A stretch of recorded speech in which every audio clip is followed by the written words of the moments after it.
Speaker, like so many others, I deeply regret that we are here in what was a totally avoidable situation.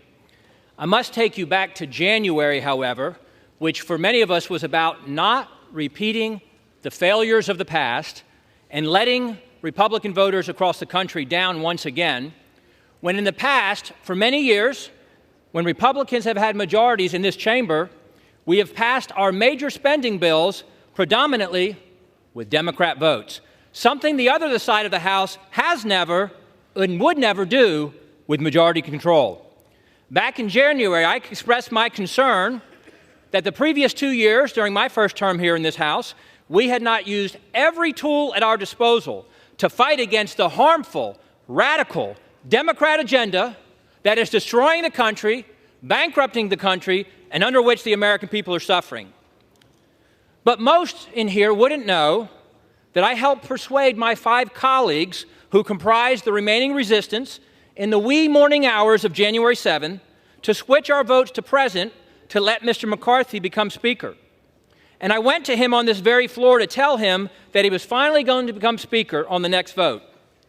In that moment, it was clear to me that I or we could have asked for anything in exchange for switching our votes to present, but I and we asked for nothing. The very next week, I requested and had a meeting with Speaker McCarthy to tell him he had my full support and that I wanted him to be successful because the country needed him to be successful. In the ensuing months, I helped him narrowly pass the Parents' Bill of Rights and the Limit, Save, Grow bill. I think both of those by just 1 or 2 votes, helping persuade some of my most conservative colleagues to come along despite some of the concerns they had with those bills.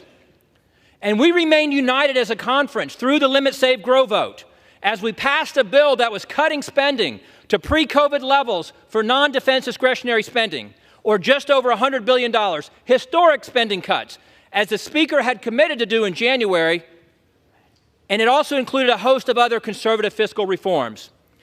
Unfortunately, however, that unity and that commitment to significant year 1 cuts and spending reforms were discarded in the Failed Responsibility Act, as I call it, which passed overwhelmingly, once again, with a majority of Democrat votes, validating the concern many of us had in January.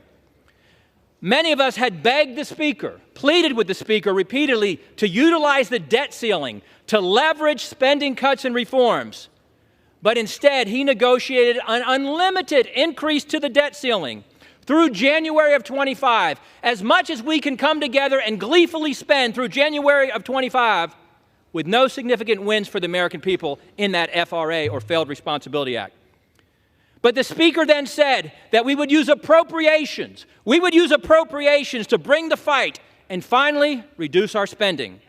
He said the levels of the FRA were the ceiling and not the floor, and recommitted multiple times to go back to the $1.471 trillion that was the Limit, Save, Grow levels, radically, historically, saving $100 billion and lowering the deficit this year under Republican majority from $2.2 trillion to $2.1 trillion.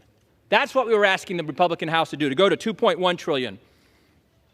Meanwhile, the Speaker had committed to bring a balanced budget vote to this floor, something that still has not happened, despite the work that's been done in our Budget Committee to mark it up and have it ready to come to the floor.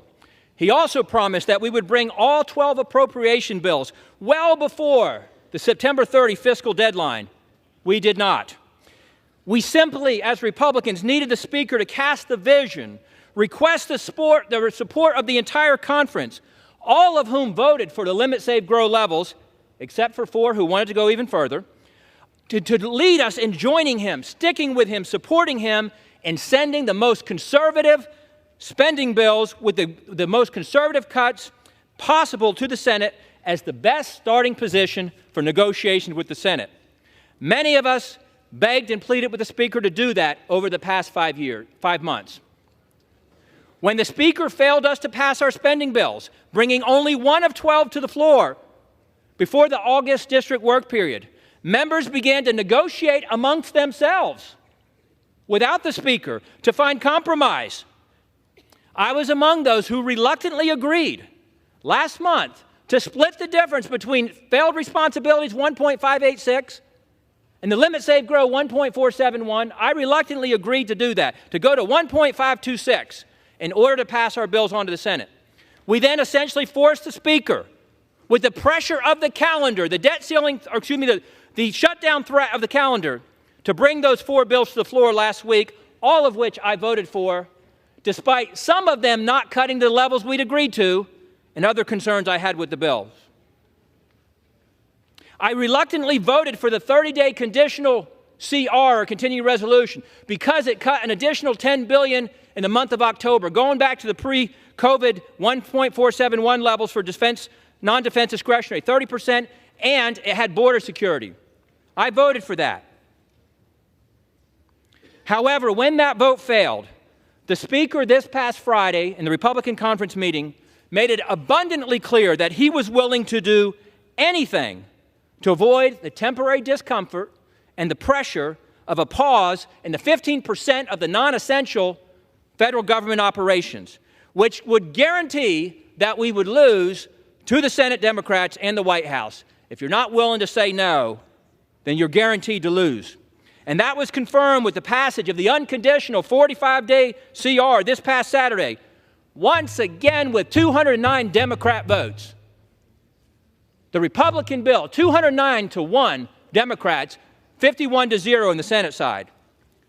The Speaker fought through 15 votes in January to become Speaker, but was only willing to fight through one failed CR before surrendering to the Democrats on Saturday. We need a Speaker who will fight for something, anything, besides just staying or becoming Speaker. If there was ever a time to fight, with $33 trillion in national debt, a $2 trillion deficit this year, 40-year high inflation, 20-year high interest rates, a downgraded credit rating, and for the first time in modern history, the polls showing, despite all the help of the media blaming Republicans in the House, the polls showed that the public was blaming Biden and the Democrats for an imminent shutdown.